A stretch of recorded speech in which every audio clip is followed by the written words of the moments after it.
మలాకి 4వ అధ్యాయము 5-6 వచనములు.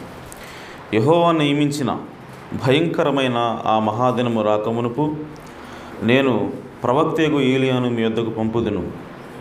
నేను వచ్చి దేశమును శపించుకుంటున్నట్లు అతడు తండ్రుల హృదయములను పిల్లల తట్టును, పిల్లల హృదయములను తండ్రుల తట్టును త్రిప్పును.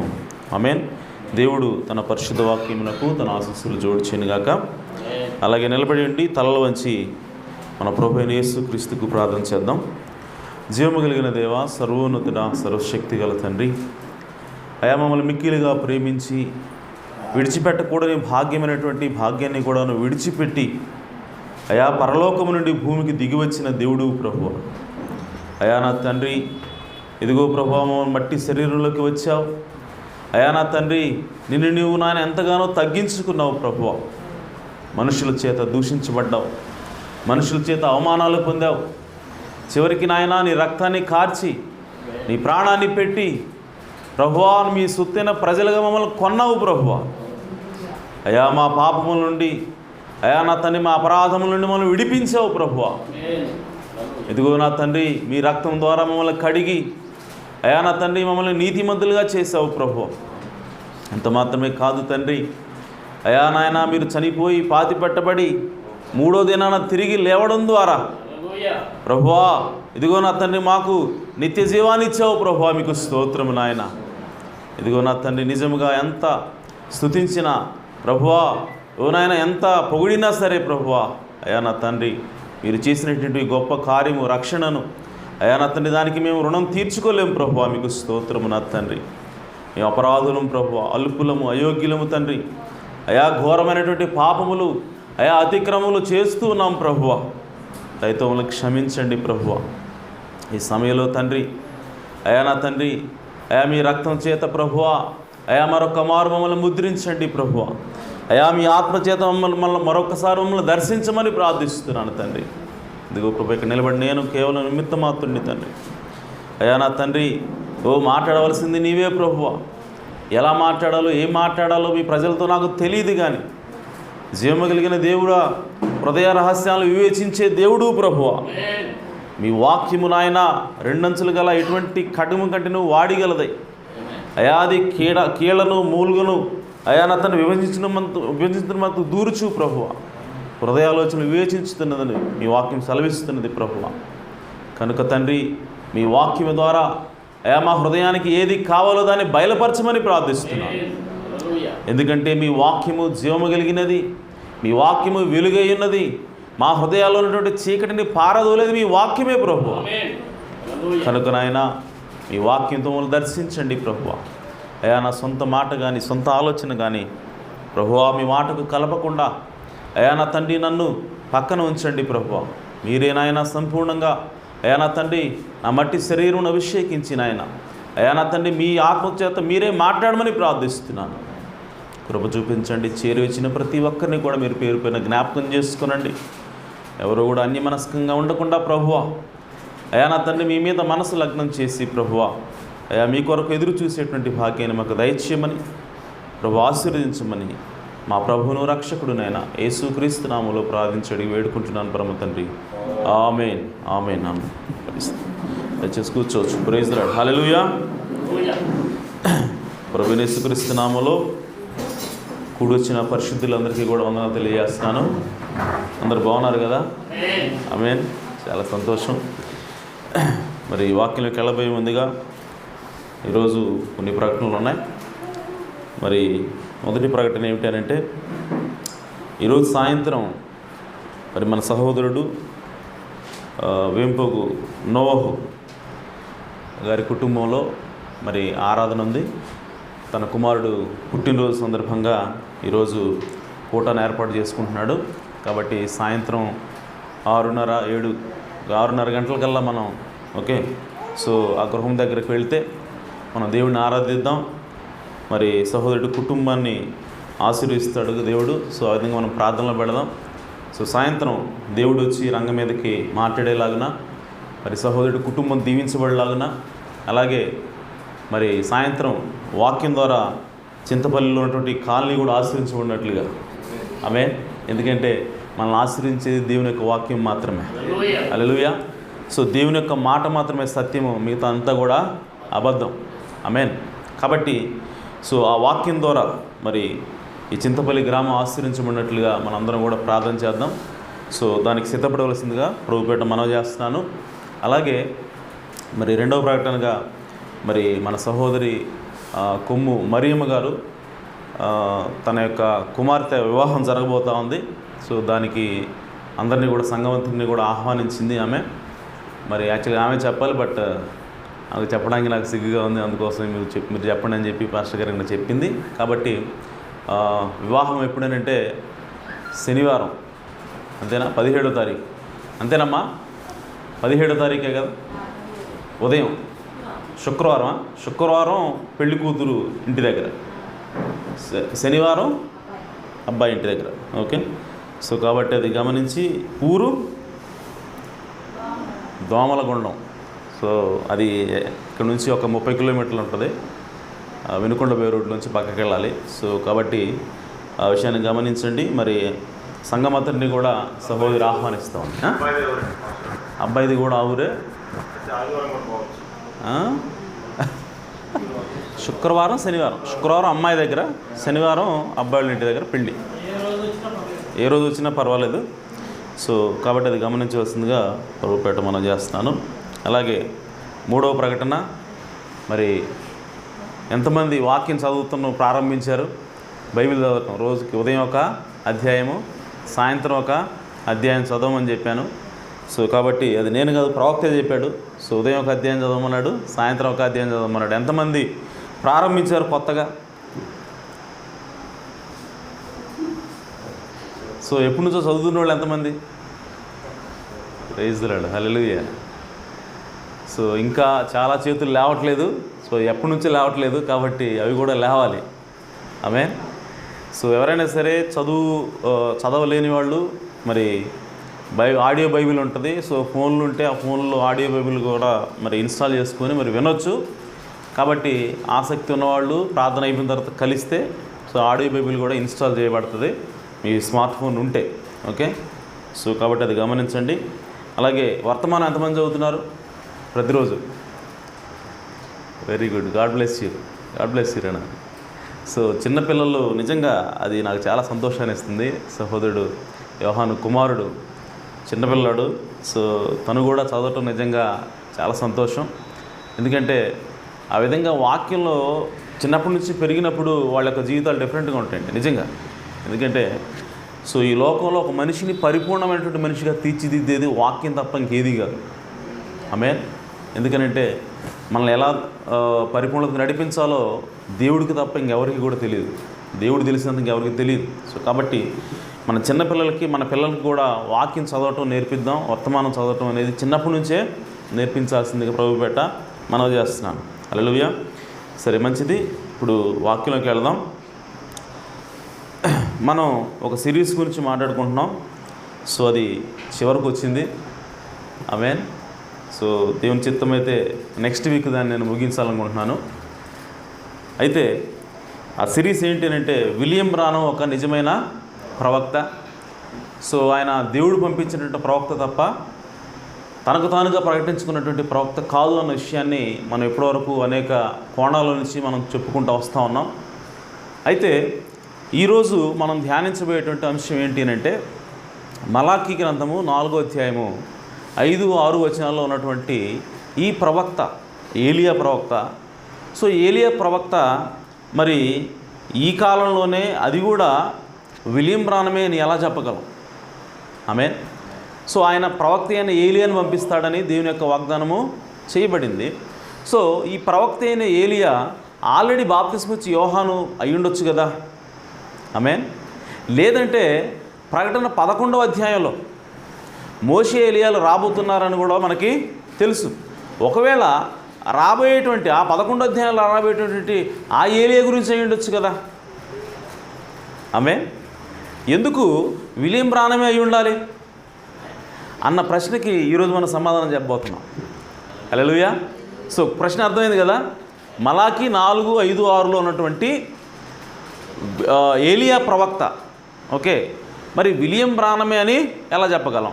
ప్రకటన 11లో రాబోతున్నటువంటి ఏలియా కాదని ఎలా చెప్పగలం? ఒకవేళ బాప్తిస్మిచ్చి యోహానే అని బాప్తిస్మిచ్చి యోహాలో అది నెరవేరింది కదా అని చెప్పి కూడా చెప్పొచ్చు కదా, అలా ఎందుకు చెప్పట్లేదు అన్న విషయాన్ని ఈరోజు మనం ధ్యానం చేయబోతాం. ఆమేన్. సో ప్రియ సోదరి సోదరులారా, ఇక్కడ ఏమేమి రాయబడిందంటే మరి ఒకసారి చదువుతాం. ఓకే, యెహోవా నియమించిన భయంకరమైన ఆ మహాదినము రాకమునుపు నేను ప్రవక్తయగు ఏలియాను మీ వద్దకు పంపుదును. ఆమేన్. సో ఇక్కడ ఆల్రెడీ మనం చెప్పుకున్నాం, ఇది భయంకరమైనటువంటి మహాదినం అని రాశారు తెలుగులో, కానీ ఇంగ్లీష్లో ఏముందంటే అది భయంకరమైన మరియు మహాదినము, 2 దినాలు ఉన్నాయి ఇక్కడ యాక్చువల్గా. ఓకే, భయంకరమైన దినం ఉన్నది, అలాగే మహాదినం ఉన్నది. అనగా మహాదినం అంటే గొప్ప దినం. ఓకే, అలాగే ఇంకొక దినం ఏంటి? భయంకరమైనటువంటి దినం. సో ఈ 2 దినాలకి ముందు ఏలియా, ప్రవక్త అయినటువంటి ఏలియాని పంపుతానని దేవుడు వాగ్దానం చేస్తూ ఉన్నాడు. అయితే ప్రియ సోదరి సోదరులారా, ఆ గొప్ప దినం ఏమిటి అని అంటే, ఆ గొప్ప దినం ఏదో కాదు కానీ యేసుక్రీస్తు ప్రభు, ఆమేన్, ఆయన మెస్సియాగా ఈ భూమి మీదకి వచ్చి తన ప్రాణాన్ని అర్పించి ఈ సర్వలోకాన్ని కూడా రక్షించేటువంటి దినమే అది గొప్ప దినమై ఉన్నది. హల్లెలూయా. సో ఆ గొప్ప దినానికి ముందు ఏలియాని పంపిస్తానని ఇక్కడ దేవుడు వాగ్దానం చేస్తూ ఉన్నాడు. సో ఆ ఏలియా ఎవరో కాదు కానీ అతను బాప్తిస్మిచ్చి యోహాను అయి ఉన్నాడు. హల్లెలూయా. సో మనకు ఆల్రెడీ తెలుసు, ఆ బాప్తిస్మిచ్చి యోహాను బైబిల్లో ఏమి రాయబడ్డాడంటే ఇతడే ఏలియా అని యేసుప్రభు సాక్ష్యం ఇచ్చాడు. హల్లెలూయా. సో కాబట్టి బాప్తిస్మిచ్చి యోహాను ఏలియా ఆత్మ చేత నింపబడ్డాడు. ఆయన ఏ దినంలో వచ్చాడు అని అంటే, ఏ దినానికి ముందు వచ్చాడంటే గొప్ప దినానికి ముందు ఆ బాప్తిస్మిచ్చి యోహాను వచ్చాడు. ఆమేన్. అయితే ఇంకొక దినం కూడా ఉంది, అది భయంకరమైనటువంటి దినము. సో ఈ భయంకరమైన దినానికి ముందు కూడా ఏలియా వస్తాడని ఈ లేఖనము తెలియజేస్తూ ఉంది. మరి భయంకరమైన దినం ఏమిటి? ఆమేన్. సో భయంకరమైన దినం ఏమిటి అని అంటే, ఈ 4వ అధ్యాయంలోనే మొదట్లోనే దేవుడు అక్కడ రాస్తూ ఉన్నాడు. ఆమేన్. సో ఒకసారి చదువుదాం 1వ వచనంలో, ఏలయనగా నియమింపబడిన దినము వచ్చుచున్నది. ఆమేన్. సో కొలిమి కాలునట్టు ఎలా ఉంటుందంటే, అది కొలిమి కాలునట్టు అది కాలును. అంటే ఆ దినాన అగ్ని కురవబడబోతూ ఉంది. సో అగ్ని చేత ఈ భూమి కాల్చబడబోతూ ఉంది. అందులో గర్విష్ఠులందరూ దుర్మార్గులందరూ కొయ్య కాలువలే ఉందురు. వారిలో ఒకనికి వేరైనను చిగురైనను లేకుండా రాబో దినము అందరినీ కాల్చివేయునని సైన్యములకు అధిపతి యెహోవా సెలవిచ్చుచున్నాడు. హల్లెలూయా. సో భూమి మీద ఉన్నటువంటి దుర్మార్గులను, దుష్టులను, దేవుని నమ్మని వాళ్ళందరినీ కూడా కాల్చివేసేటువంటి దినం ఒకటి రాబోతా ఉంది. అదే భయంకరమైన దినము. హల్లెలూయా. సో కొలిమి కాలినట్టుగా కాలేటువంటి దినము అది భయంకరమైనటువంటి దినమై ఉన్నది. ఆ దినానికంటే ముందు ఏలియాని పంపిస్తానని 5వ వచనం 6వ వచనంలో దేవుడు వాగ్దానం చేస్తా ఉన్నాడు. హల్లెలూయా. సో ఎందుకు ఏలియాని పంపిస్తా ఉన్నాడు అనంటే, కాలిపోకుండా నిన్ను నన్ను తప్పించడానికి ఏలియాని దేవుడు పంపిస్తా ఉన్నాడు. హల్లెలూయా. అంటే కాలిపోకుండా కొంతమంది రక్షించబడేటువంటి గుంపు ఉన్నదని. ఆమేన్. సో వాళ్ళని రక్షించడం కోసం వాళ్ళ దగ్గరికి దేవుడు ఏలియా ప్రవక్తని, ఆమేన్, ఏలియా ఆత్మచేత నింపబడినటువంటి ఒక ప్రవక్తను పంపిస్తూ ఉన్నాడు. హల్లెలూయా. సో ఆ యేసుక్రీస్తు మొదటి దినాన్ని అనగా ఆ గొప్ప దినమైనటువంటి యేసుక్రీస్తు దినానికి ముందు ఏలియాని పంపిస్తూ ఉన్నాడు దేవుడు. ఎందుకనంటే అక్కడ ఉన్నటువంటి ప్రజల్ని క్రీస్తు వైపుకి తిప్పడానికి, అక్కడ ఉన్నటువంటి ప్రజల్ని యేసుక్రీస్తు వైపు మెస్సియా వైపు తిప్పడానికి ఆయన ఏలియా ఆత్మ చేత పంపబడుతూ ఉన్నాడు. అలాగే ప్రియ సోదరి సోదరులారా, ఈ భయంకరమైనటువంటి దినము, కాలిపోయే దినము ముందు కూడా ఏలియా ప్రవక్త ఆ ఉద్దేశంతోనే రావాల్సి ఉన్నది. హల్లెలూయా. సో ఇంకా కింద చదివితే మనకి 6వ వచనంలో ఏముందంటే, నేను వచ్చి దేశమును శపించుకుంటున్నట్లు అతడు తండ్రుల హృదయములను పిల్లల తట్టును, పిల్లల హృదయములను తండ్రుల తట్టును తిప్పును. సో ఈ ఏలియా వచ్చి 2 పనులు చేస్తూ ఉన్నాడు. ఓకే. సో ఒక పని ఏంటి అంటే, తండ్రుల హృదయాన్ని పిల్లల తట్టు తిప్పుతూ ఉన్నాడు, అలాగే పిల్లల హృదయాన్ని తండ్రుల తట్టు తిప్పుతూ ఉన్నాడు. అయితే ఇక్కడ మనం అంతకుముందు చూసాము, తండ్రుల హృదయాన్ని పిల్లల తట్టు తిప్పింది ఎవరు అనంటే అది బాప్తిస్మిచ్చి యోహాను అయి ఉన్నాడు. హల్లెలూయా. సో ఎలా చెప్తున్నాము అనంటే, ప్రియ సోదరి సోదరులారా, ఆ తండ్రులు ఎవరు అనంటే ఆ తండ్రులు ఇశ్రాయేలు ప్రజలై ఉన్నారు. ఆమేన్. సో ఇశ్రాయేలు ప్రజల్ని ఎటువైపు తిప్పుతూ ఉన్నాడంటే పిల్లల వైపు తిప్పుతూ ఉన్నాడు. ఆమేన్. తండ్రుల హృదయంలో పిల్లల వైపు, పిల్లల హృదయంలో పిల్లల తట్టును, పిల్లల హృదయంలో తండ్రుల తట్టును త్రిప్పును. అయితే ఇక్కడ ఈ లేఖనం రాసిన దగ్గర మనకి బాప్తిస్మా యోహాను ఈ లేఖనాన్ని నెరవేర్చినప్పుడు, ఆమేన్, సో అది రాయబడిన దగ్గర మనకి ఏమి రాసిందనంటే, ఒకసారి ఆ లేఖనం చదువుతారు. అంతకుముందు ఇచ్చాను నేను, ఇక్కడ నేను రాయలేదు. సో బాప్తిస్మా యోహాను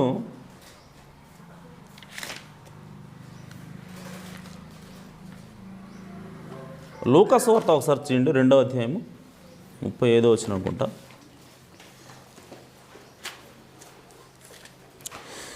తండ్రుల హృదయాన్ని ఎటువైపు తిప్పుతాడంట? పిల్లల వైపు తిప్పుతాడు. అక్కడ ఒక మాట రాయబడింది దానికోసం. లూకా సువార్త 2వ అధ్యాయము మరియు ఒక్క నిమిషం.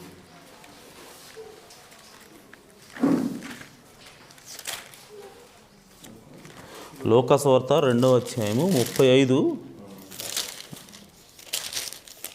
అదేనా కాదా ఒకసారి చెక్ చేద్దాం.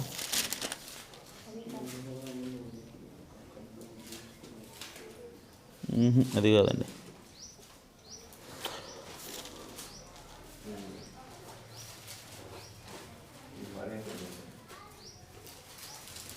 అక్కడ బాప్తిస్మా యోహాను గురించి ఏం రాస్తాడంటే, తండ్రుల హృదయాన్ని పిల్లల విశ్వాసం తట్టుకు తిప్పును. ఆమేన్. అక్కడ ఉన్న మాట ఏంటి? తండ్రుల హృదయాన్ని పిల్లల యొక్క విశ్వాసం వైపుకి తిప్పుతాడు. ఓకే, రైట్, మంచిది. ఇప్పుడు ప్రియ సహోదరీ సహోదరులారా, ఇక్కడ మనకి ఏం రాయబడిందంటే తండ్రుల హృదయాన్ని పిల్లల తట్టు తిప్పాలి. ఆమేన్. సో తండ్రుల హృదయాన్ని పిల్లల తట్టు తిప్పాల్సిన అవసరం ఏంటి? ఆమేన్. ఓకే, ఎందుకనంటే తండ్రుల విశ్వాసం అనేది, ఆమేన్, వాళ్ళకి అక్కడ చెదిరిపోయింది. సో వాళ్ళ విశ్వాసం అనేది పడిపోయింది కాబట్టి వాళ్ళ విశ్వాసాన్ని పిల్లల వైపు తిప్పాల్సిన అవసరం ఉంది అక్కడ. హల్లెలూయా. సో ఎందుకనంటే బైబిల్లో మోషే ఆల్రెడీ వాళ్ళ గురించి ప్రవచించాడు. ఆమేన్. సో మోషే ఏమన్నాడంటే, ఆయన చివరి దినాల్లో చనిపోయే ముందు అక్కడ ఉన్నటువంటి పెద్దలను పిలిచాడంట. పెద్దలను పిలిచి ఏమన్నాడంటే, ఇదిగో మీరు మూర్ఖత్వం కలిగినటువంటి ప్రజలు, నేను బ్రతికుండగానే మీరు దేవుని నుంచి దూరం అయిపోయారు, దేవునికి వ్యతిరేకంగా తిరిగి విగ్రహాన్ని మీరు చేసుకొని ఆరాధన చేయటం మొదలుపెట్టారు. కాబట్టి నేను చనిపోయిన తర్వాత, ఆమేన్, నిశ్చయముగా మీరు ఖచ్చితంగా దేవుని నుంచి దూరం అయిపోతారు. ఆమేన్. సో కాబట్టి మీ యొక్క విశ్వాసం అనేది చెదిరిపోద్దని చెప్పి మోషే ఎవరితో చెప్తున్నాడో తెలుసా? ఇశ్రాయేల్ ప్రజలందరితో కాదు, కానీ ఇశ్రాయేల్ ప్రజలు ఉన్నటువంటి పెద్దలు పిలిపించి చెబుతున్నాడంట.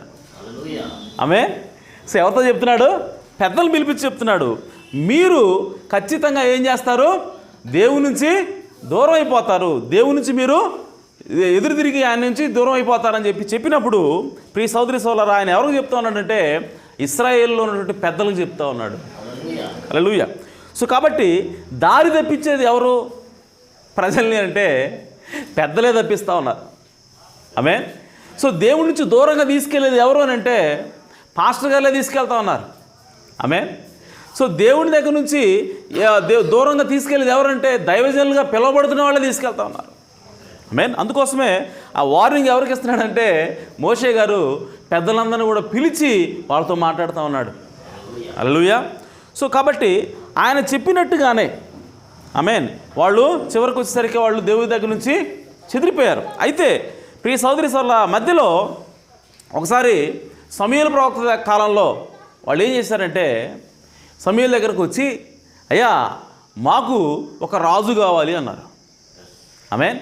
సో రాజు కావాలని వాళ్ళు ఎందుకు అడుగుతున్నారు అని అంటే, ఈ సమూయేలు ప్రవక్త యొక్క పిల్లలు సరైన విధానంలో వాళ్ళని ఇశ్రాయేలు ప్రజల్ని పరిపాలన చేయట్లా. సో సమూయేలు ప్రవక్త వంటి జీవితాన్ని తన పిల్లలు కలిగి లేరన్నటువంటి ఒక కారణాన్ని బట్టి ఇప్పుడు ఇశ్రాయేలు ప్రజలు ఉన్నటువంటి పెద్దలు వచ్చి ఇప్పుడు ఏమడుగుతున్నారంటే సమూయేలు దగ్గరికి వచ్చి, అయ్యా నీ పిల్లలు నీ వంటి వాళ్ళు కాదు, కాబట్టి మాకు ఒక రాజుని ఏర్పాటు చెయ్యి అని అడుగుతున్నారు. ఆమేన్. అంటే వాళ్ళు ఏమంటున్నారంటే, నీ పిల్లల్ని బట్టి మేము నిన్ను తోసేస్తా ఉన్నాం. ఆమేన్. సో సమూయేలు ఎవరనంటే ఆ ఇశ్రాయేలు ప్రజలకి వర్తమానికుడై ఉన్నాడు. ఆమేన్. సమూయేలు ఎవరనంటే ఆ ఇశ్రాయేలు ప్రజలకి ప్రవక్త అయి ఉన్నాడు ఆ కాలానికి. హల్లెలూయా. సో ప్రవక్త యొక్క మాట వినవలసిన వీళ్ళు, ఆమేన్, సో ప్రవక్త యొక్క కుమారుల ప్రవర్తన ఉన్నటువంటి ఒక చిన్న కారణాన్ని పెట్టుకొని వాళ్ళు ఏమంటారంటే మీ పిల్లల్ని మార్చండి అని చెప్పొచ్చు కదా. ఆమేన్. నీ పిల్లలు సరైన ప్రవర్తనతో లేరు కాబట్టి మీ పిల్లల బదులు ఇంకెవరైనా పెట్టండి అని చెప్పి వాళ్ళు అడగాల్సింది పోయి, ఆమేన్, వాళ్ళు ఏమంటున్నారంటే అసలు మాకు వీళ్ళందరూ వద్దండి. ఆమేన్. అంటే దాని అర్థం ఏంటంటే నువ్వు వద్దు, నీ పిల్లలు వద్దు, మాకు రాజు కావాలంటున్నారు వాళ్ళు. హల్లెలూయా. సో అంటే దాని అర్థం ఏంటంటే ప్రియ సోదరు, దేవుడు తర్వాత వచ్చి దేవుడు సమూయేలుతో మాట్లాడుతూ ఉన్నాడు. సమూయేలు ఏమంటాడంటే, సమూయేలు నువ్వెందుకు బాధపడుతున్నావు? త్రోసివేసింది వాళ్ళు నిన్ను కాదు, నన్నే త్రోసివేశారు. హల్లెలూయా. అంటే దాని అర్థం ఏంటి? వాళ్ళు సమూయేలును దోసేశారు, కానీ దేవుడు ఏమంటున్నాడు? నన్ను దోసేశారు అంటున్నాడు ఆయన. ఆమేన్. అంటే వాళ్ళు తోసేసింది ప్రవక్తను దోసేశారు, వాళ్ళు దోసేసింది ఆ కాల వర్తమానికుని దోసేశారు, వాళ్ళు దోసేసింది ఆ గడియ వర్తమానాన్ని దోసేశారు. అయితే దేవుడు ఏమంటాడంటే నన్ను దోసేశారు అంటున్నాడు ఆయన. ఆమేన్. దాని అర్థం ఏంటంటే ఈ గడియ వర్తమానమే దేవుడే ఉన్నాడు. హల్లెలూయా. సో ఏ గడియకి ఆ గడియకి దేవుడు ఒక వర్తమానాన్ని, ఒక వర్తమానికుడు పంపిస్తూ ఉన్నాడు. సో కాబట్టి మనకి కనబడేటువంటి ప్రవక్త లేదంటే మనకు కనబడేటువంటి ఆ వర్తమానం ఆ ప్రవక్త ఒక మనిషి కాదు, కానీ అది స్వయంగా దేవుడై ఉన్నది. హల్లెలూయా. సో కాబట్టి అక్కడ ఆ పెద్దలు ఏం చేస్తూ ఉన్నారంటే ఈ సమూయేలు యొక్క కుమారుల మీద నెపం చూపిస్తూ వాళ్ళ యొక్క ఆ వంక చూపిస్తూ వాళ్ళు ఏమంటున్నారంటే మాకు దేవుడు అవసరం లేదు, మాకు మనిషి నాయకత్వం కావాలి అంటున్నారు వాళ్ళు. హల్లెలూయా. సో చూడండి, ఇది ఏమిటంటే ప్రవక్త అన్నాడు ఇది నికులాయితులట ఆత్మ అంటున్నాడు ఆయన. ఆమేన్. సో అక్కడ దేవుని మీద నుంచి ఒక మనిషి యొక్క నాయకత్వానికి మళ్ళిస్తూ ఉన్నది ఎవరు అంటే పెద్దలై ఉన్నారు. హల్లెలూయా. సో మీరు చదివితే అది నీకు రాసుకున్నాను, ఒకసారి చదువుదాం. సో ఎవరు అక్కడికి వచ్చి మాట్లాడుతూ ఉన్నారు అని చెప్పంటే 1 సమూయేలు గ్రంథం 8వ అధ్యాయము 1వ వచనం. 1 సమూయేలు 8వ అధ్యాయం 1వ వచనం. సమూయేలు వృద్ధుడైనప్పుడు తన కుమారులను ఇశ్రాయేలీయుల మీద న్యాయాధిపతులుగా నియమించెను. అతని యోవేలు, అబియా,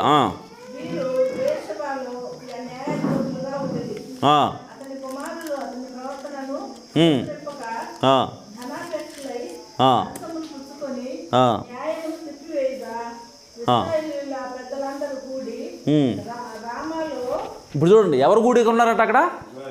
ఇశ్రాయేలీయుల పెద్దలు కూడుకున్నారు.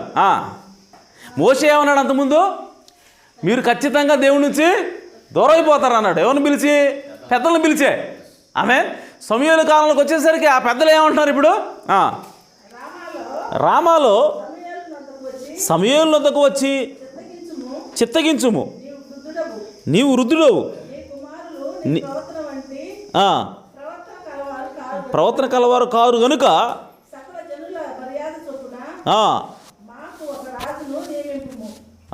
మీరు చూడండి, వాళ్ళు వేరే రాజ్యం గురించి వేరే రాజ్యాలు ఏవి చూస్తూ ఉన్నారు. ఆమేన్. సో మిగిలిన దేశాలలాగే మేము కూడా అనుకుంటున్నారు వాళ్ళు, కానీ మిగిలిన దేశాలు వేరు, ఇశ్రాయేల్ దేశం వేరు. హల్లెలూయా. సో మిగిలిన దేశాలు అనేవి మనుషుల చేత నిర్మించబడ్డాయి, కానీ ఇశ్రాయేల్ దేశం ఎవరి చేత నిర్మించబడింది అంటే దేవుడి చేత నిర్మించబడింది. హల్లెలూయా. సో ఆ సంగతిని మర్చిపోయి వాళ్ళు ఏమంటారంటే వాళ్ళకి రాజులు ఉన్నారు కాబట్టి మాకు కూడా రాజు ఉండాలి, వాళ్ళకి మనుషులు నాయకత్వం వహిస్తున్నారు కాబట్టి మాకు కూడా ఒక మనిషి నాయకత్వం కావాలని చెప్పి అక్కడ ఉన్నటువంటి పెద్దలు ఏం చేస్తున్నారంటే దేవుని యొక్క నాయకత్వం తీసివేసి, ఆమేన్, వాళ్ళు ఒక మనిషిని యొక్క నాయకత్వాన్ని కోరుకుంటా ఉన్నారు. ఆమేన్. సో ఈరోజు పరిస్థితి ఎలా ఉందని అంటే ఈరోజు ఎవరు నాయకత్వాన్ని, మనిషి యొక్క నాయకత్వాన్ని ఎస్టాబ్లిష్ చేస్తూ ఉన్నది ఎవరు అని అంటే ప్రియ సహోదరి ప్రవక్త అంటున్నాడు మనుషులే, నాయకులే, అనగా పాస్టర్ గారులే మనిషి యొక్క నాయకత్వం తీసుకొస్తూ ఉన్నారు. సో ఏ విధంగా తీసుకొస్తూ ఉన్నారంటే అది నికులాయితుల ఆత్మ ద్వారా తీసుకొస్తూ ఉన్నారు. ఆమేన్. సో నికులాయితుల ఆత్మ ఏం చేస్తుందంటే పాస్టర్ గారు వేరు, సంఘస్థులు వేరు. ఆమేన్. సో సంఘస్థులకి పాస్టర్ గారికి ఒక డివిజన్ ఉంటుంది. ఓకే, ఆయనంటే గొప్ప మనిషి. ఓకే, మిగిలిన సంఘస్థులంతా కూడా ఒక ఎత్తు అయితే పాస్టర్ గారు ఇంకొక ఎత్తు అని చెప్పి వాళ్ళు ఏం చేస్తున్నారంటే ఒక విభజన రేఖను గీయటం ద్వారా పాస్టర్ గారికి ఒక రకమైనటువంటి లేని గౌరవాన్ని ఆపాదించడం ప్రారంభించారు నికోలాయితులు. ఆమేన్. సో ఆ విధంగా అది పెరిగి ఆమేన్. సో ఆ తర్వాత ప్రెస్బిటర్లు ఆ తర్వాత ఆ విధంగా అదే విధంగా పెరిగిపోయి చివరికి ఏమైందంటే అది పోపు స్థానానికి పోయింది. ఆమేన్. పాస్టర్ల దగ్గర నుంచి మొదలుపెట్టి ఆమేన్ బిషప్లు, ఆర్చ్ బిషప్లు ఈ విధంగా ఏందనుకో ఆర్చ్ బిషప్ అంటే చాలా గ్రేట్ అండి. ఓకే, మిగతా వాళ్ళ కాదు అని చెప్పి అంటే ఆర్చ్ బిషప్ మీద ఇంకొక ఆయన పెట్టి ఈయన ఇంకా గ్రేట్ అండి అని చెప్పి ఆ విధంగా ఎక్కడికి పోయిందంటే అది పోపు దగ్గరికి పోయింది. సో పోపు అని ఆయన ఎవరు అంటే స్వయంగా దైవ సమానుడు అనేటువంటి ఒక నేరేటివ్ని ఒక వాదనని తీసుకొని వచ్చి దాన్ని బలపరిచి వాళ్ళు ఏం చేశారంటే పోపు గారు వేరు, సంఘం వేరు. ఆమేన్. సో పోప్ అంటే స్వయంగా దేవునితో సమానంగా ఉండేవాడు అని చెప్పి వాళ్ళు ఏం చేశారంటే పరిశుద్ధాత్మకి ఇవ్వాల్సినటువంటి స్థానాన్ని ఒక మనిషికి తీసుకొని ఇచ్చారు చివరికి. హల్లెలూయా. సో అది ప్రారంభమైంది ఎలాగనంటే చిన్నగానే సంఘంలోనే అది ప్రారంభమైంది. ఎలాగంటే పాస్టర్ గారు అంటే వేరు, సంఘస్థులు ఆయన్ని గౌరవించాలా. సంఘస్థులు ఎట్టబెడతట్టు ఉంటారు, లేదంటే సంఘస్థులు అంటే వేరు, కానీ పాస్టర్ గారు అంటే పరిశుద్ధుడు. ఆమేన్. పాస్టర్ గారు అంటే సంఘంతో పాటు ఒక సహోదరుడే. ఆమేన్. కాకపోతే ఒక ఎక్స్ట్రా బాధ్యత ఇవ్వబడిన సహోదరుడు అంతే. ఆమేన్. అంతేగాని పాస్టర్ గారు అంటే దేవుడు కాదు. ఆమేన్. పాస్టర్ గారిలోనే పరిశుద్ధాత్మ ఉంటుందని కాదు, సంఘంలో పరిశుద్ధాత్మ ఉంటుంది. హల్లెలూయా. సో కాబట్టి ఆ నికోలాయితుల ఆత్మ ఏం చేస్తూ ఉందంటే సంఘంలో ఉన్న దేవుడిని తీసేసి దాన్ని తీసుకొచ్చి పాస్టర్లో మాత్రమే పెడతా ఉన్నారు. దాని ద్వారా పాస్టర్ గారికి ఒక ప్రత్యేకమైనటువంటి గౌరవాన్ని ఇవ్వడం ప్రారంభించి అది చివరికి ఎక్కడ తీసుకెళ్లారంటే ఒక పోపుని తీసుకొచ్చి ఒక సిస్టాన్ని, ఒక వ్యవస్థని దాని కోసం ఏర్పాటు చేసి సో పరిశుద్ధాత్మ నాయకత్వాన్ని తీసేసి చివరికి ఒక మనిషికి నాయకత్వం కట్టబెట్టారు. సో అలాగే ఇక్కడ కూడా ఏం జరుగుతూ ఉందంటే ఆ పెద్దలు ఏం చేస్తూ ఉన్నారంటే వాళ్ళు మాకు పరిశుద్ధాత్మ నాయకత్వం అవసరం లేదు, దేవుని యొక్క నాయకత్వం అవసరం లేదు, మాకు ఒక రాజు కావాలి, ఒక మనిషి మమ్మల్ని పరిపాలన చేయాలని చెప్పి ఆ పెద్దలు ఆ విధంగా వాళ్ళని దారి తప్పిస్తూ ఉన్నారు. ఆమేన్. సో మోషే ఏదైతే చెప్పాడో అదే అక్కడ జరుగుతూ ఉంది. ఆమేన్. సో కాలంలో ఇంకొంచెం ముందుకెళ్తే ఆమేన్ ఈ పెద్దలు ఏం చేస్తూ ఉన్నారంటే యేసు ప్రభువు కాలంకి వచ్చేసరికి ఆమేన్ మోషే కాలంలో ఇశ్రాయేల్ దేశం ప్రారంభమైంది. ఆ తర్వాత సమూయేలు కాలంకి వచ్చేసరికి రాజుంది అంటే అసలైనటువంటి దేవుడి అసలైన రోజు ఆయన దోసేసి ఒక మనిషిని రాజుగా పెట్టుకున్నారు. ఆ తర్వాత కాలం దొర్లింది. ఆ తర్వాత యేసుక్రీస్తు వచ్చాడు ఈ భూమి మీదకి. ఆమేన్. సో మెస్సియా ఈ భూమి మీదకి వచ్చినప్పుడు ఎలా ఉంది పరిస్థితి? మోషే ఏమన్నాడు? చివరి రోజుల్లో మీరు తప్పిపోతారు, దేవుడి నుంచి మీరు దూరం అయిపోతారు. సో కాబట్టి నా వంటి ఒక ప్రవక్తని దేవుడు మీ మధ్యలో లేపుతాడు. హల్లెలూయా. సో మీరు రక్షించబడాలి అని అంటే ఆమేన్ మీరు దేవుని నుంచి దూరం అయిపోయిన స్థితిలో మీరు ఉన్నప్పుడు నా వంటి ఒక ప్రవక్తని దేవుడు పంపిస్తాడు. సో ఆయన మాట వినండి అని చెప్పి మోషే చెప్పాడు.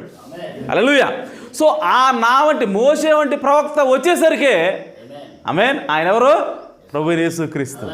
హల్లెలూయా. సో మోషే వంటి ప్రవక్త అనేటువంటి ప్రభువైన యేసుక్రీస్తు ఈ భూమి మీదకి ఆ ఇశ్రాయేల్ దేశంలోకి వచ్చేసరికి ఇశ్రాయేలీలు ఖచ్చితంగా పాడైపోయి ఉండాలి కదా. ఆమేన్. మోషే మాట ప్రకారం వాళ్ళు దేవుని నుంచి దూరం అయిపోయి ఉండాలి కదా. ఆమేన్. మరి వాళ్ళు దూరం అయిపోయారని ఎలా చెప్తాం?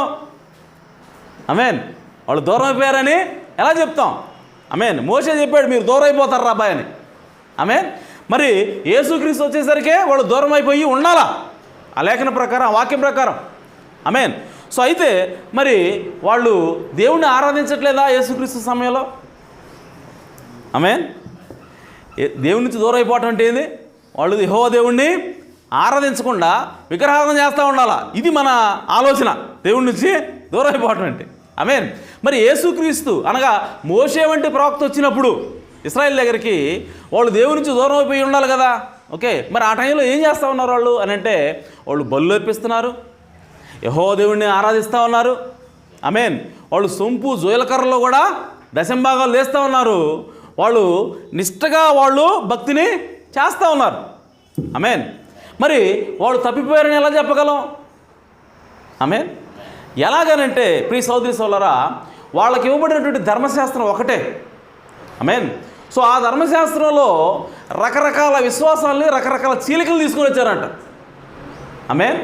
సో తీసుకొని వచ్చి కొంతమంది సద్దూకయ్యులుగా పిలబడుతున్నారు, కొంతమంది పరిసయ్యులుగా పిలబడుతున్నారు, కొంతమంది పబ్లికన్స్గా పిలబడుతున్నారు, ఇంకొంతమంది హేరోదీయులుగా పిలబడుతున్నారు, ఇలాగా కొంతమంది శాస్త్రులుగా పిలబడుతూ ఉన్నారు.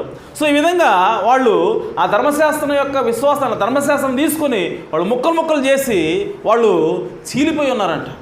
అంటే ఎవడి ఇష్టానుసారంగా వాళ్ళు వాక్యానికి అర్థం చెప్పి వాళ్ళు విడిపోయి ఉన్నారు. సో దాని అర్థం అదే వాళ్ళు దేవుడి నుంచి దూరం అయిపోవటం అంటే. ఆమేన్. సో ఈరోజు కూడా ప్రియ సోదరి సోదరులారా, మనకి అనేక రకాలైనటువంటి మన బైబిల్ ఒకటే మనకి. ఆమేన్. మనకి ఇవ్వబడిన బైబిల్ ఒకటే, కానీ అందులో నుంచి ఏమొచ్చినాయి? సంఘశాఖలు వచ్చాయి. ఒకళ్ళు బాప్టిస్ట్ అంటున్నారు, ఒకళ్ళు పెంతెకోస్తు అంటున్నారు, ఇంకొకళ్ళు ఇంకొకటి అంటున్నారు. ఇలాగా 3000 శాఖలుగా వీళ్ళు విడిపోయి ఉన్నారు. అంటే దాని అర్థం వీళ్ళు కూడా ఏమైపోయారు? దేవుడి నుంచి దూరం అయిపోయారు. ఆమేన్. సో యేసుక్రీస్తు వచ్చే సమయానికి వాళ్ళు అనేక శాఖలుగా విడిపోయినప్పుడు వాళ్ళు దేవుడి నుంచి దూరం అయిపోయినట్లయితే, ఈరోజు మనం కూడా బైబిల్ ఒకటైనప్పటికీ మనం అనేక శాఖలుగా విడిపోయి ఉంటే మనం కూడా దేవుడి నుంచి దూరం అయిపోయినట్టే. హల్లెలూయా. సో కాబట్టి అటువంటి స్థితిలో ఉన్నప్పుడు ప్రియ సోదరి సోదరులారా, అక్కడ ఆ స్థితికి తీసుకొచ్చింది ఎవరు అనంటే అక్కడ ఉన్నటువంటి పెద్దలే. ఆమేన్. అలాగే ఈరోజు కూడా సంఘాన్ని చీల్చేది ఎవరు? మీలోకి తోడేళ్ళు చొరబడ్డాయని చెప్పి పౌలు గారు అన్నాడు. ఆమేన్. పౌలు గారు కూడా సేమ్ ఏం చేశాడు? ఆయన ఆ యెరూషలేముకు పోయి చనిపోయాడు ముందుగా ఆయన పెద్దలందరినీ పిలిపించాడంట. అంటే పాస్టర్లందరినీ కూడా పిలిపించి ఆయన కూడా ఏమంటాడంటే, నేను చనిపోయిన తర్వాత తోడేళ్ళు మీ మధ్యలోకి ప్రవేశిస్తాయి. ఆమేన్. అవి ప్రవేశిస్తే మందని కనికరించు. ఆమేన్. సో వాళ్ళు ఆ మందని తీసుకొని ఎవడు వెనకాల వాళ్ళని తీసుకెళ్ళడానికి వాళ్ళు ఏం చేస్తారు? అనేక మందిని త్రిప్పుతారు అని చెప్పి పౌలు గారు మాట్లాడుతూ ఉన్నాడు. వాళ్ళు ఎవరు అని అంటే, ఆ లేఖనం ఎవరి గురించి మాట్లాడుతుందనంటే అది పాస్టర్ల గురించి మాట్లాడుతాం. ఆమేన్. ఒకసారి ఆ లేఖనం తీద్దాం. ఎందుకనంటే ఆ లేఖనాన్ని తీసి ఈరోజు అనేక మంది ఏం బోధ చేస్తున్నారు తెలుసా? సంఘంలో విశ్వాసులు కొంతమంది లేచి సంఘాన్ని చీల్చుకొని పోతున్నారని బోధ చేస్తున్నారు. ఆమేన్. సంఘంలో విశ్వాసులు లేచి సంఘాన్ని చీల్చడం, ఇదిగో పౌలు గారు చెప్పాడు అంటాడు. ఆమేన్. ఆ లేఖనం చెప్పింది విశ్వాసుల గురించి కాదండి, పాస్టర్ల గురించే. ఆమేన్. సో ఒకసారి చదువుదాం అది. సో అపోస్తల కార్యం 20వ అధ్యాయం 17వ వచనం. అపోస్తల కార్యము 20వ అధ్యాయము 20:17. అతడు మిలేతు నుండి ఎఫెసునకు వర్తమానం పంపి ఎవరిని పిలిచాడంట? సంఘపు పెద్దలను పిలిపించెను. వారు తన యొద్దకు వచ్చినప్పుడు వారితో ఇట్లనెను, నేను ఆసియాలో కాలు పెట్టిన దినము నుండి ఎల్లకాలం మీ మధ్య ఎలాగ నడుచుకుంటున్నో మీరు ఎరుగుదురు. సో అక్కడ నుంచి 29వ వచనంకి ఒకసారి డ్రాప్ అవుతాం. చూడండి 29వ వచనంలో పౌలు మాట్లాడుతున్నాడు వాళ్ళతో. ఎవరితో మాట్లాడుతున్నాడు? సంఘపు పెద్దలు అనగా పాస్టర్లు. ఆమేన్. పాస్టర్ గారితో ఆయన మాట్లాడుతాం. పాస్టర్ సమావేశం ఏర్పాటు చేశాడండి. ఆయన సమావేశం ఏర్పాటు చేసి పాస్టర్స్ మీటింగ్లో పౌలు గారు పాస్టర్లను ఉద్దేశించి మాట్లాడుతున్నాడు. ఆమేన్. సో ఆయన 29వ వచనం ఏం మాట్లాడుతున్నాడు? నేను వెళ్ళిపోయిన తర్వాత క్రూరమైన తోడేళ్ళు మీలో ప్రవేశించునని నాకు తెలియను.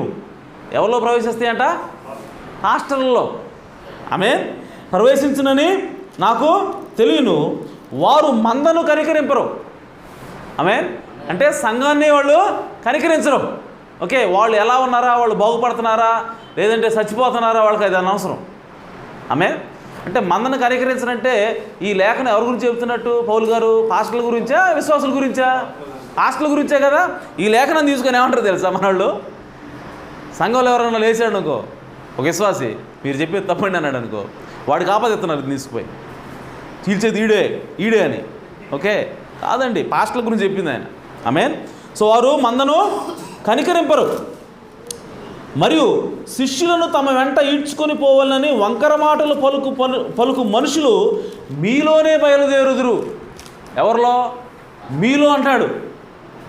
ఆమె పాస్టర్లోనే బయలుదేరతారంట. ఎవరంట? వంకర మాటలు చెప్పి శిష్యుల్ని వాళ్ళంట తీసుకుని పోయేవాళ్ళు. అంటే దాని అర్థం ఏంటంటే వాళ్ళని వాళ్ళు చూపించుకుంటారంట పాస్టర్లు. వాళ్ళ వెంట శిష్యులు తీసుకుని పోవడం అంటే ఏంటి? యేసుక్రీస్తుని చూపించి యేసుక్రీస్తు వెనకాల వాళ్ళు పంపించాల్సింది పోయి వీళ్ళు చూపించుకుంటారంట.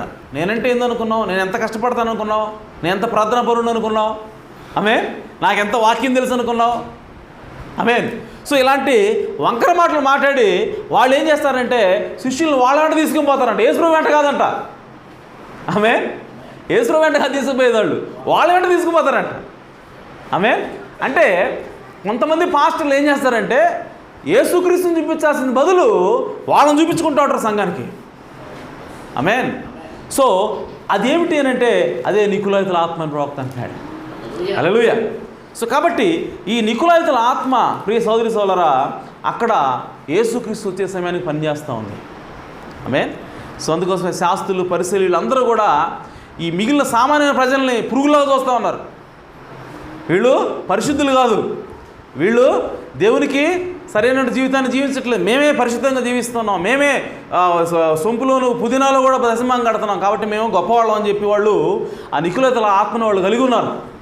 హల్లెలూయా. సో ఆ సమయంలో యేసుక్రీస్తు అక్కడికి వచ్చాడు. అయితే అంతకంటే ముందుగా బాప్తిస్మం ఇచ్చే యోహాను అక్కడికి వచ్చాడు. హల్లెలూయా.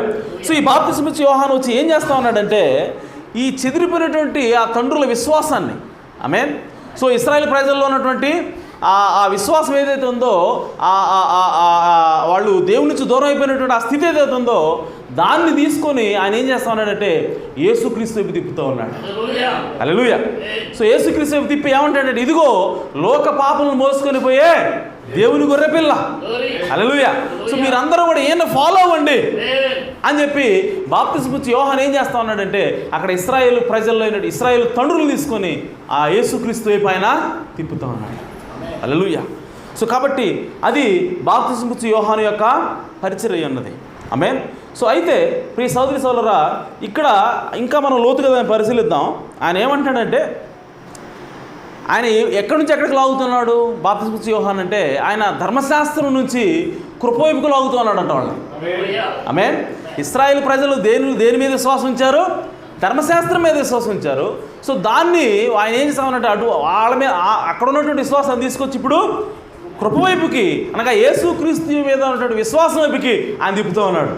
హల్లెలూయా. ఎందుకు అని అంటే ప్రియ సోదరి సోదరులారా లా పాటించడానికి అనగా ధర్మశాస్త్రం పాటించడానికి నీకు విశ్వాసం అవసరం లేదండి.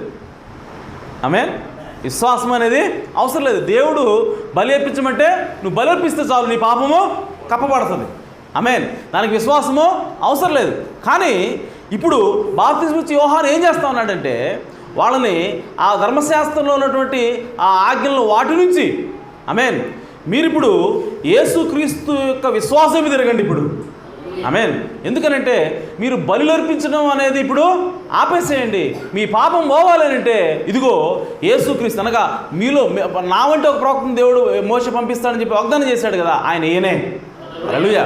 ఈయన ఎందుకు విశ్వాసం ఉంచండి మీ పాపాలు పోతాయని చెప్పి ఇప్పుడు బాప్తిస్మం ఇచ్చే యోహాను ఏం చేస్తా ఉన్నాడంటే ధర్మశాస్త్రం వైపు నుంచి విశ్వాసం వైపు ఇప్పుడు ఇశ్రాయేలు ప్రజల్ని తిప్పుతూ ఉన్నాడు.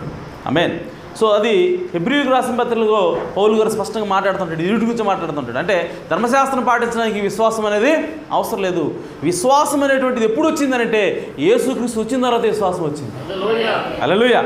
సో అప్పటి వరకు బోధ ఏమిటంటే నువ్వు తప్పు చేసావా బలి అర్పించు. నువ్వు ఇంకేదైనా పాపం చేసావా నువ్వు సహవాస బలి అర్పించు. ఓకే, ఈ విధంగా బలు అర్పించడం ద్వారానే వాళ్ళు దేవునితో అనుసంధానం కలిగి ఉండటాన్ని వాళ్ళు నేర్చుకున్నారు. కానీ విశ్వాసం లేదు అక్కడ.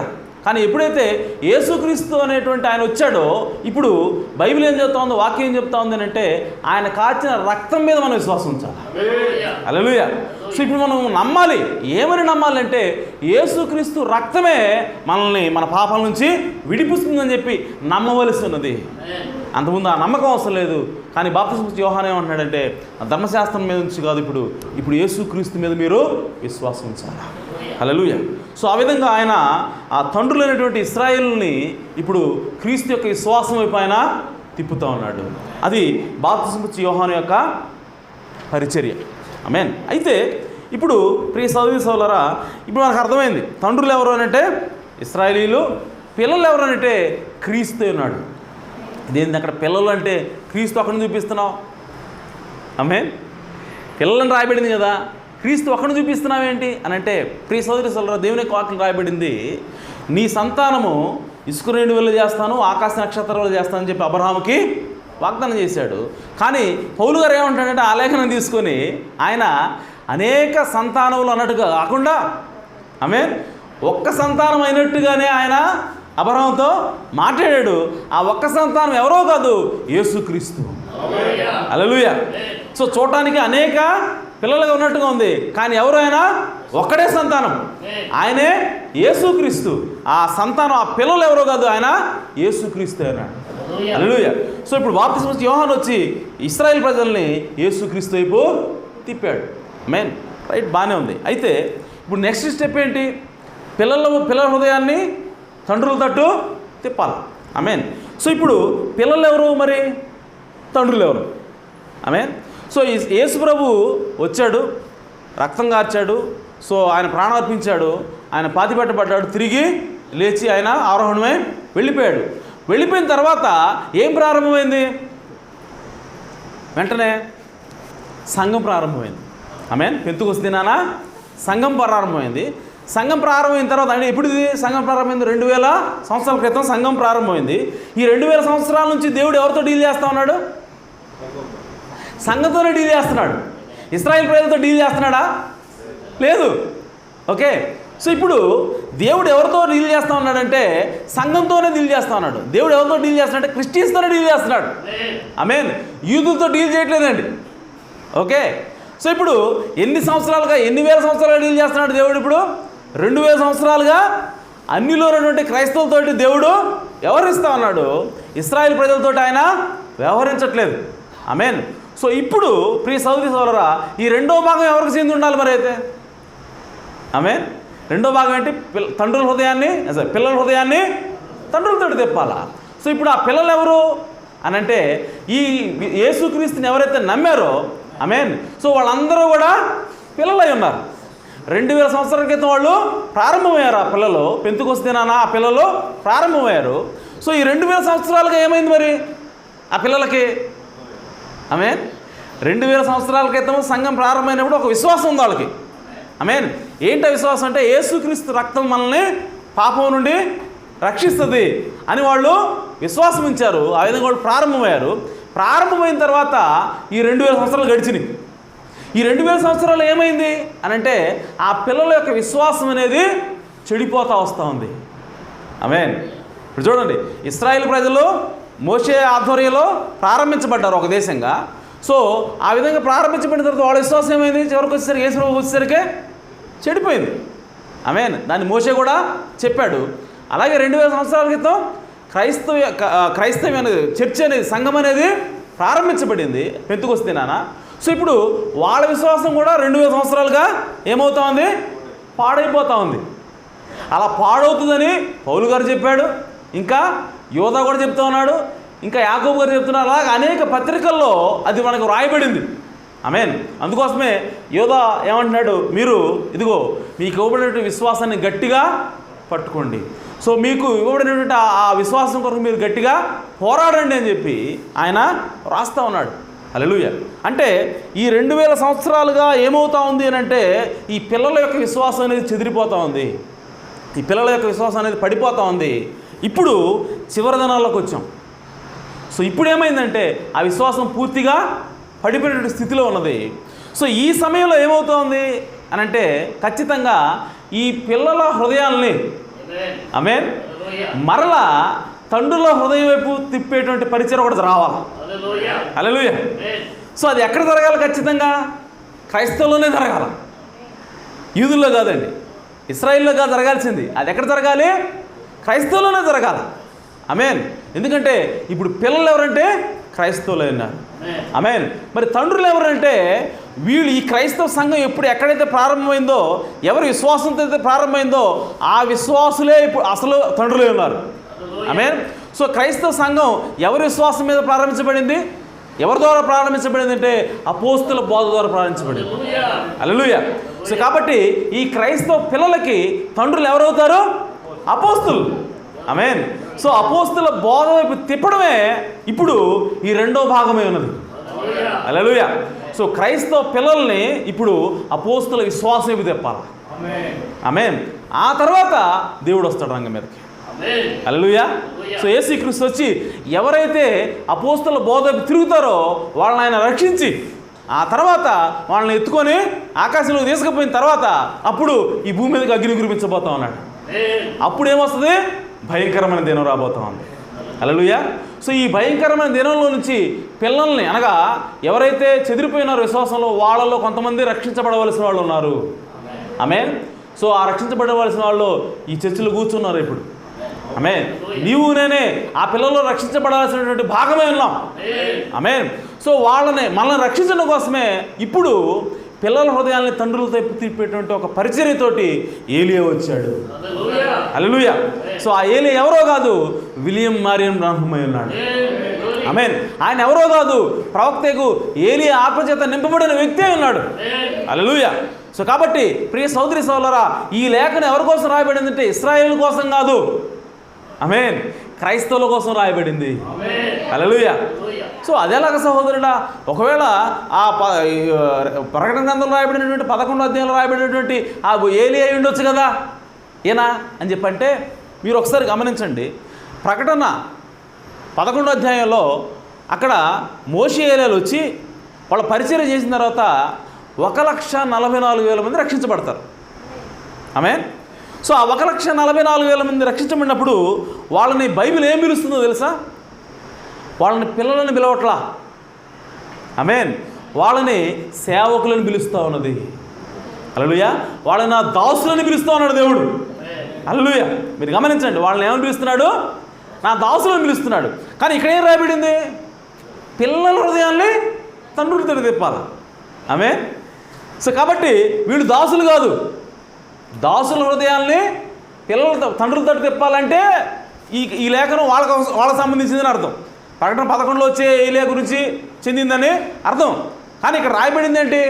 పిల్లల హృదయాల్ని అనగా క్రైస్తవుల హృదయాల్ని అపోస్తుల బోధ వైపు తిప్పాలి. ఆమేన్. కానీ 1,44,000 మంది ఎవరు? వాళ్ళు దేవుని పిల్లలు కాదండి. ఆమేన్. వాళ్ళు దేవునికి దాసులై ఉన్నారు. హల్లెలూయా. సో వాళ్ళు ఎవరనంటే ఆ బలిపీఠం కింద ఆత్మలు ఉన్నాయి కదా. ఆమేన్. ఆ ఆత్మల్లో వాళ్ళు కూడా వాళ్ళతో పాటు సహోదరులై ఉన్నారు. హల్లెలూయా. వాళ్ళు ఎందుకోసం బైబిల్ రాయబడింది? ఇశ్రాయేలీలు ఎవరంటే దేవునికి దాసులై ఉన్నారు. ఆమేన్. ఇశ్రాయేలీలు ఎవరో దేవునికి దాసులై ఉన్నారు. కానీ క్రైస్తవులు ఎవరంటే దేవుని పిల్లలై ఉన్నారు. హల్లెలూయా. సో కాబట్టి ప్రియ సోదరి సోదరులారా, అది ఇంకా లోతైన సబ్జెక్టు. ఓకే, సమయం ఇచ్చినప్పుడు మనం చెప్పుకుందాం లోపలికి వెళ్ళి. కానీ ఇక్కడ ఈ లేఖనం ఎవరి కోసం రాయబడిందంటే పిల్లల హృదయాల్ని తండ్రులతో తిప్పాలి. ఈ ఏలియా ఏం చేయాలి? పిల్లల హృదయాన్ని తండ్రులతో తిప్పాలా. మరి ప్రకటన 11లో వచ్చేటువంటి ఏలియా ఏం చేస్తా ఉన్నాడు? దాసుల హృదయాన్ని తిప్పుతున్నాడు దేవుని వైపు. ఆమేన్. దాసుల హృదయాన్ని తిప్పుతున్నాడు.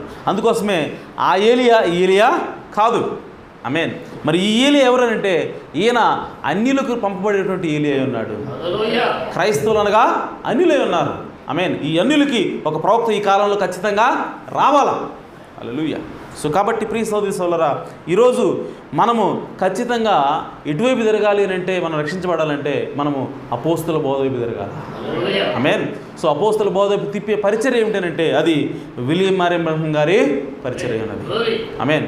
సో మీరు ఆయన బోధలు కనుక, ఆయన టీచింగ్స్ కనుక మనం చూస్తే ఆయన ఎప్పుడు కూడా ఎవరికి పాయింట్ చేశాడంటే అపోస్తుల బోధ వైపు తిప్పాడు ఆయన. హల్లెలూయా. ఒకసారి ఆయనకి ఒక దర్శనం వచ్చింది. ఆయన అంటున్నాడు, అది దర్శనమో లేదా నిజంగా జరిగిందో నాకు తెలియట్లేదు. అదేంటంటే ఆయన మంచం మీద పడుకొని ఉన్నాడు. ఆయనకి దాదాపు 55 సంవత్సరాలు ఉంటాయి. సో ఆ సమయంలో ఆయన పైకి లేవడం ప్రారంభమైందంట. ఆయన శరీరం పైకి లేవడం ప్రారంభమైంది. తీరా చూస్తే ఆయన మంచం మీద పడుకొని ఉన్నాడంట. ఆమేన్. కానీ ఆయన పైకి లేచి వెళ్తూ ఉన్నాడు. ఆయన ఎక్కడికి వెళ్ళాడంటే పరదేశంలోకి వెళ్ళాడంట. ఆమేన్. పరదేశంలోకి వెళ్ళిన తర్వాత అక్కడ అనేక మంది యవ్వనంలో ఉన్నటువంటి 18 నుంచి 22 సంవత్సరాల వయసులో ఉన్నటువంటి అనేక మంది స్త్రీలు, పురుషులు వచ్చి ఆయన కౌగిలించుకొని సహోదరుడు ప్రాణం నీకు వందనాలు అని చెప్పేవాళ్ళు ఆ విధంగా గ్రీట్ చేస్తున్నప్పుడు ఆయన వీళ్ళంతా ఎవరు అని చెప్పి అడిగినప్పుడు ఒక స్వరం చెప్తా ఉంది, వీళ్ళెవరంటే వీళ్ళు నీ ప్రజలై ఉన్నారు. హల్లెలూయా.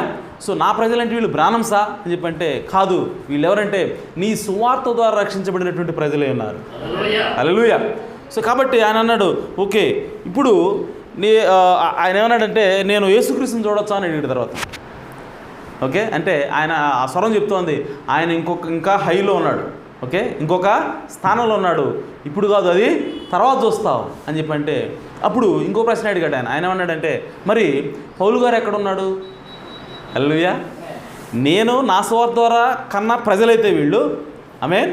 సో పౌలు గారు ఎక్కడున్నాడు అంటే పౌలు గారు వేరొక భాగంలో ఉన్నాడు. సో ఆయన ప్రజలు కూడా ఆయనతో పాటు ఉన్నారు. అయితే ఆ స్వరం చెప్తా ఉంది పౌలుకి అంటే ఈ ఈ ఈ వర్తమానికులందరూ కూడా తీర్పు తీర్చబడుతుందంట, ఆమేన్.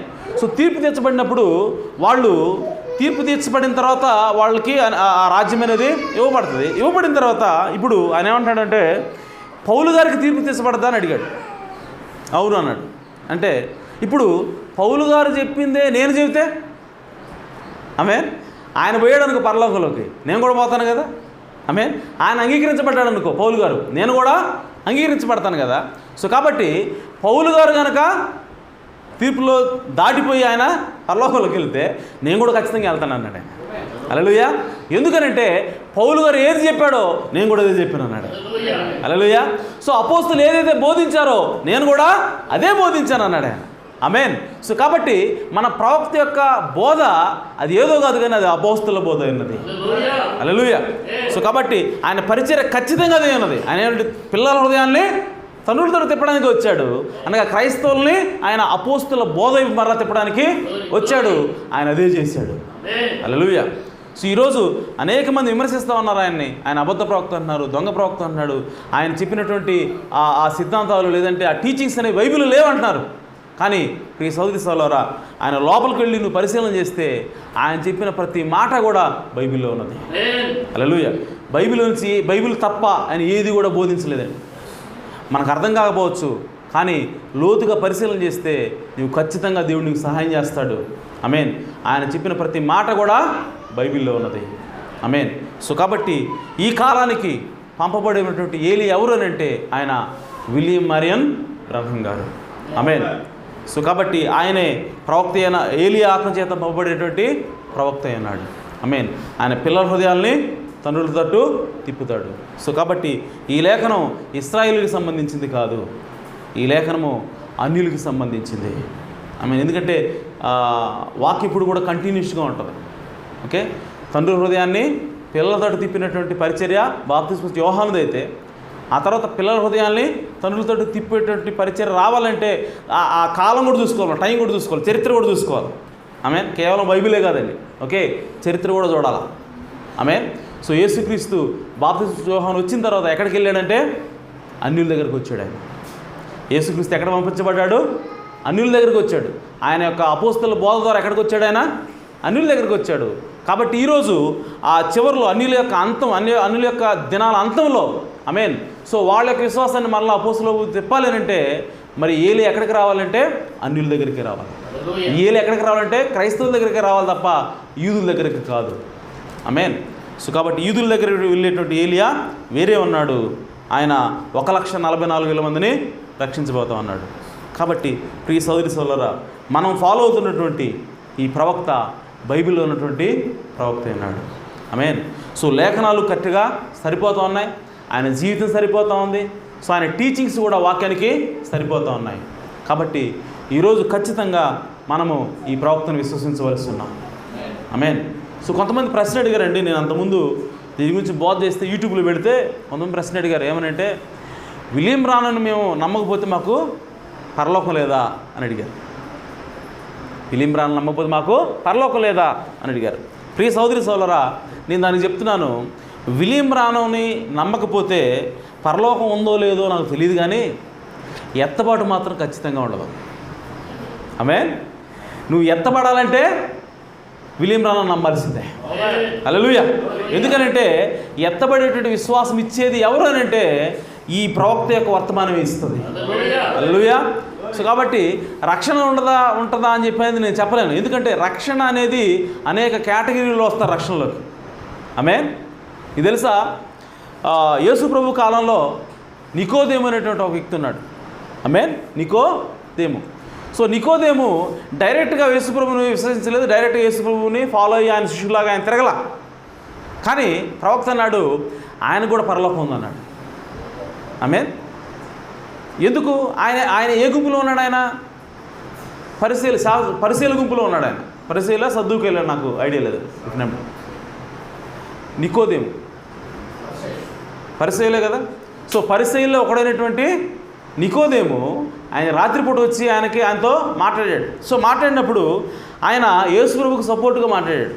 ఆమేన్. సో ఆయనకి కూడా పరలోకం ఉందని ప్రవక్త అన్నాడు. ఎందుకనంటే యేసుక్రీస్తు చనిపోయిన తర్వాత దాదాపు 50 కేజీలు 25 కేజీలు సుగంధ ద్రవ్యాలు తీసుకొచ్చి ఆయనకి ఇచ్చాడు. ఆయన అంటే ఆయన దేహానికి పూయడానికి తీసుకుని వచ్చి ఇచ్చాడు ఆయన. ఆమేన్. సో అంటే యేసుక్రీస్తుని ఆయన విశ్వసించాడు, కానీ అది బహిరంగంగా కనపట్ల. యేసుక్రీస్తు సహాయం చేశాడు, కానీ అది బహిరంగంగా కనపట్ల. అలాగా యేసుక్రీస్తుని సీక్రెట్గా నమ్మేవాళ్ళు చాలామంది ఉంటారు. వాళ్ళకు కూడా దేవుడు అక్కడ పరలోకం ఇవ్వబోతా ఉన్నాడు. ఆమేన్. అలాగే ఇంకో వ్యక్తి ఉన్నాడు, గమలీయేలు. ఆమేన్. సో గమలీయేలుకు కూడా పరలోకం ఉందని ప్రవక్త అన్నాడు. గమలీయేలు కూడా నిత్యజీవం ఉందంట. ఎందుకు అనంటే ఒకసారి శిష్యులు కొంతమంది తీసుకొచ్చి రాళ్ళతో కొట్టాలని ఈ ఇశ్రాయేల్ ప్రజలందరూ కూడా గ్యాదర్ చేసి కొట్టడానికి ప్రయత్నం చేస్తూ ఉన్నారు, కూరుకుంటున్నారు. అప్పుడు ఈ గమలీయేలు అనేటువంటి వ్యక్తి మంచి ధర్మశాస్త్రంలో పండితుడు. ఓకే. సో ఆయన చూసి ఏమన్నాడంటే వాళ్ళని తప్పించడం కోసం ఆయన ఏమన్నాడంటే, అరే అబ్బాయి, వీళ్ళు దేవునికి వ్యతిరేకంగా ఉన్నారు, సో ధర్మశాస్త్రానికి వ్యతిరేకంగా బోధిస్తున్నారని చెప్పి మీరు చంపాలని ప్రయత్నం చేస్తున్నారు. ఓకే. ఒకవేళ వీళ్ళని దేవుడు పంపించుంటే, ఆమేన్, వీళ్ళు దేవుడికి వ్యతిరేకంగా చేస్తున్నారని చెప్పి మీరు అంటున్నారు. ఒకవేళ దేవుడే పంపించుంటే వాళ్ళని మీరు చంపారనుకో, అప్పుడు మీరు పోరాడుతుంది వీళ్ళతో కాదు, దేవునితో మీరు పోరాడుతున్నారని చెప్పి అన్నాడు ఆయన. ఆమేన్. ఒకవేళ మీరు ఆయన వదిలేసేయండి వాళ్ళని. ఓకే. వదిలేసిన తర్వాత ఒకవేళ వీళ్ళు దేవుడు పంపించలేదనుకో, వాళ్ళే నాశనం అయిపోతారు, వాళ్ళే చెదిరిపోతారు. అంతకుముందు ఆల్రెడీ కొంతమంది లేవలేదా, సో వాళ్ళు కూడా చెదిరిపోయారు కదా, సో మనం వాళ్ళ గురించి బాధపడాల్సిన అవసరం ఏంటి, వదిలేసేయండి అన్నాడు ఆయన. సో దాంతో అపోస్తులు అక్కడ చంపబడకుండా వదిలేయబడ్డారు. సో దాన్ని బట్టి ప్రవక్త అన్నాడు ఆయనకి నిత్యజీవం ఉందంట. హల్లెలూయా. అనగా దేవుని పిల్లలకి ఎవరైతే సహాయం చేస్తారో వాళ్ళకి కూడా దేవుడు నిత్యజీవం ఇస్తాడు. హల్లెలూయా. సో ఆ ధవళ సింహాసనం తీర్పు రోజున 3 గుంపులు ఉన్నాయి అక్కడ. ఆమేన్. 3 గుంపులు ఏంటి? కుడివైపు ఏమో గొర్రెల లాంటి వాళ్ళు అంటాళ్ళు, గొర్రెలు కాదండి, గొర్రెల లాంటి వాళ్ళు అంటాళ్ళు. ఎడమవైపు మేకల వంటి వాళ్ళు. ఇంకో గుంపు ఉంది, అది ఎక్కడ ఉందంటే సింహాసనంలో ఉందంట. హల్లెలూయా. సింహాసనంలో కూర్చొని ఉన్నారు వాళ్ళు. ఇప్పుడు యేసుప్రభు చూసి కుడివైపున వాళ్ళతో అంటాడంట, ఇదిగో నేను వస్త్రాలు లేకపోతే నాకు మీరు వస్త్రాలు ఇచ్చారు, నాకు ఆహారం లేకుండా ఉంటే మీరు నాకు ఆహారం పెట్టారు, నేను జైల్లో ఉంటే నన్ను పరామర్శించడానికి మీరు వచ్చారు, కాబట్టి ఇదిగో మీరు పరలోకంలోకి నిత్యజీవంలోకి మీరు ప్రవేశించండి అన్నాడు.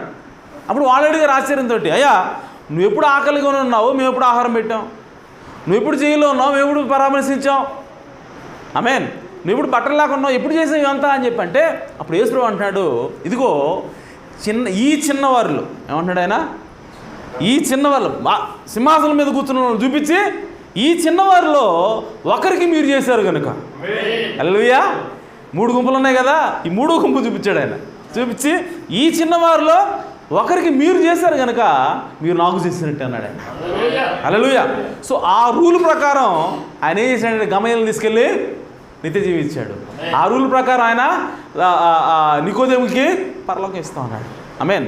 సో అలాగే ఈ వర్తమానాన్ని బహిరంగంగా నమ్మకపోయిన కొంతమంది ప్రవక్త ప్రాణంగాన్ని బహిరంగంగా అంగీకరించే వాళ్ళు కొంతమంది ఉండొచ్చు, బహిరంగ అంగీకరించరు, కానీ సీక్రెట్ వాళ్ళు అంగీకరిస్తూ ఉంటారు.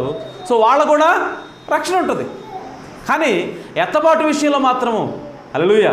సో ఈ వర్తమానాన్ని ఎవరైతే నమ్ముతారో, ఆమేన్, ఈ వర్తమానాన్ని ఎవరైతే తూచే తప్పకుండా ఆమె విశ్వాసం ఉంచి దీని ప్రకారం జీవిస్తారో వాళ్ళు ఖచ్చితంగా ఎత్తపడతారు. హల్లెలూయా. సో కాబట్టి ప్రియ సహోదరి సహోదరులారా, ఈ ప్రవక్త నమ్మకపోతే ఏమవుద్ది అని చెప్పంటే, ప్రియ సహోదరి సహోదరులారా, దేవుడు ఊరకనే సరదాగా ఒక ప్రవక్తను పంపించడు. ఆమేన్. ఒక ప్రవక్తను పంపించాడంటే ఒక పర్పస్ ఉంటుంది, ఒక ఉద్దేశం ఉంటుంది దేవుడి కోసం. అంతేగాని సరదాగా ఊరకనే చూద్దాం ఏం చేస్తారు వీళ్ళు అని పంపించరు కదా. ఆమేన్. సో కాబట్టి మన ప్రవక్త విలియం బ్రానమ్ గారిని ఎందుకు పంపించాడు దేవుడు అని అంటే, వధువుకి తన భార్యకి ఎత్తబడే విశ్వాసాన్ని ఇవ్వడానికి పంపించాడు. హల్లెలూయా. సో కాబట్టి ఆ ఎత్తబడే విశ్వాసం రావాలంటే మాత్రం ఖచ్చితంగా నువ్వు బ్రానమ్ గారి టీచింగ్స్ని అంగీకరించాల్సింది. ఆమేన్. సో ప్రియ సోదరులు, ఇప్పుడు ఏమంటున్నారంటే, కొంతమంది యేసుక్రీస్తు సమయంలో కూడా వచ్చారు కొంతమంది ఇలాంటి బ్యాచ్. వాళ్ళు ఏమంటున్నారంటే, మేము మోషేని నమ్ముతాం, బైబిల్ నమ్ముతాం, అంటే ధర్మశాస్త్రాన్ని నమ్ముతాం, కానీ నిన్ను నమ్మం. చూసారా? మేము ధర్మశాస్త్రాన్ని నమ్ముతాం, మోషేని నమ్ముతాం, కానీ నిన్ను మాత్రం నమ్మం. ఏందంట మాకు? ఇంక మేము దేవుని పిల్లలు కాకుండా పోతామా అని చెప్పంటే, ఇప్పుడు యేసుక్రీస్తు ఏం సమాధానం చెప్తున్నాడు తెలుసా? మీరు మోషేని నమ్ముతాను అంటున్నారు కదా, ఆ మోషే నా గురించి చెప్పాడు. హల్లెలూయా. సో మీరు నిజంగా మోషేని నమ్మితే ఆ మాట కూడా నమ్ముతారు కదా. సో ఆ మాట ప్రకారం మీరు నన్ను కూడా నమ్మాలి కదా. ఇప్పుడు నన్ను నమ్మట్లేదంటే అర్థమైంది, మీరు అసలు మోషేనే నమ్మట్లేదు. హల్లెలూయా. సో అలాగే ప్రియ సోదరి సోదరులారా, అనేక మంది ఈరోజు ఏమంటున్నారంటే, మేము బైబిల్ నమ్ముతాం, అపోస్తులను నమ్ముతాం, కానీ విలియం బ్రానమ్ నమ్మం. విలియం బ్రానమ్ ఏమో నమ్మం అంటున్నారు. అయితే ప్రియ సోదరి సోదరులారా, బైబిల్లోనే విలియం బ్రానమ్ గురించి ఉంది. సో మలాకి 4:5-6 విలియం బ్రానమ్ గురించే, ప్రకటన 17 విలియం బ్రానమ్ గురించే, లోక 17:30 విలియం బ్రానమ్ గురించే. మరి నువ్వు నిజంగా బైబిల్ నమ్మితే ఇవి కూడా నమ్మాలి కదా. హల్లెలూయా. నువ్వు నిజంగా బైబిల్ విశ్వసిస్తే ఆ బైబిల్లో ఏదైతే వాగ్దానం చేయబడ్డాడో ఆ ప్రవక్తను కూడా విశ్వసిస్తావు. హల్లెలూయా. కానీ ఆ ప్రవక్తను విశ్వసించట్లేదు, నేను బైబిల్ విశ్వసిస్తానంటే అది అబద్ధం. కాబట్టి దేవుడు ఎవరిని పంపించాడో వాళ్ళని ఖచ్చితంగా మనం నమ్మాలా. ఇంకా యేసు ఏమంటున్నాడంటే, నేను పంపిన వాడిని చేర్చుకున్నవాడు నన్ను చేర్చుకున్నాడు అంటున్నాడు ఆయన. హల్లెలూయా. అంటే యేసుప్రభు ఎవరిని పంపిస్తే వాళ్ళని చేర్చుకోవాలి. చేర్చుకుంటే ఎవరిని చేర్చుకుంటున్నట్టు? యేసుప్రభుని చేర్చుకుంటున్నట్టు. ఒకవేళ చేర్చుకోకపోతే ఎవరు చేర్చుకోవట్లేదు? యేసుప్రభుని చేర్చుకోవట్లా. ఈరోజు విలియం బ్రానమ్ గారిని దేవుడే పంపించాడు. ఇప్పుడు ఆయన చేర్చుకున్న వాళ్ళందరూ ఎవరు చేర్చుకుంటున్నట్టు? యేసుప్రభుని చేర్చుకుంటున్నట్టు. సో ఆయన చేర్చుకోకపోతే, విలియం బ్రానమ్ గారిని చేర్చుకోకపోతే యేసుప్రభుని చేర్చుకోవట్లేదు. రేపు పొద్దున వాళ్ళు వచ్చి అడిగితే ఏం చెప్తాడు ఆయన? విలియం బ్రానమ్ మీరు ఎందుకు అంగీకరించలేదంటే, ఆయనతో మాకేం పని అండి, మేము మిమ్మల్ని అంగీకరించాక అంటారు ఆయన. ఆయనతో మాకెందుకండి, యేసుప్రభు కదా, నువ్వే కదా యేసుప్రభువే, మేము మిమ్మల్ని అంగీకరించాం కానీ చెప్పంటే అప్పుడు ఈ లేఖనం చూపిస్తాడు వాళ్ళకి. రే నన్ను అంగీకరించడం అంటే నేను పంపిన వాళ్ళని అంగీకరించడం రా అని చెప్తాడు ఆయన. హల్లెలూయా. కాబట్టి ప్రియ సోదరి సోదరులారా, మనం ప్రవక్తను నమ్ముతున్నాం, నిజంగా ప్రవక్త ఫలాన్ని పొందుకుంటాం మనం. సో కాబట్టి ఈరోజు మనం ప్రవక్తను ఎందుకు నమ్మాలి అంటే, ప్రియ సోదరి సోదరులారా, ఎత్తబడేటువంటి విశ్వాసం రావాలంటే మన ప్రవక్తను నమ్మాలా. సో ఈ రోజుల్లో ఏదో ఒక రోజు ఈ భూమి కాల్చబడబోతూ ఉంది, ఇది అగ్నిగుండంగా మారబోతూ ఉంది. దాని నుంచి తప్పించుకోవాలంటే ఈరోజు మలాకి 4:5-6లో ఉన్నటువంటి ప్రవక్త, ఏలియా ప్రవక్త పంపబడేటువంటి విలియం బ్రానమ్ని మనము అంగీకరించాలి. సో ఆ విధంగా అంగీకరిస్తే దేవుడు మనల్ని ఆశీర్వదిస్తాడు. ఈ కొద్ది మాటలు దేవుడు మన ఇంట్లో దీవించిన గాక. దేవుడు మిమ్మల్ని సమృద్ధిగా ఆశీర్వదించిన గాక. ఈ సమయంలో సాంగ్ లీడర్ గారు సమయం తీసుకుంటారు.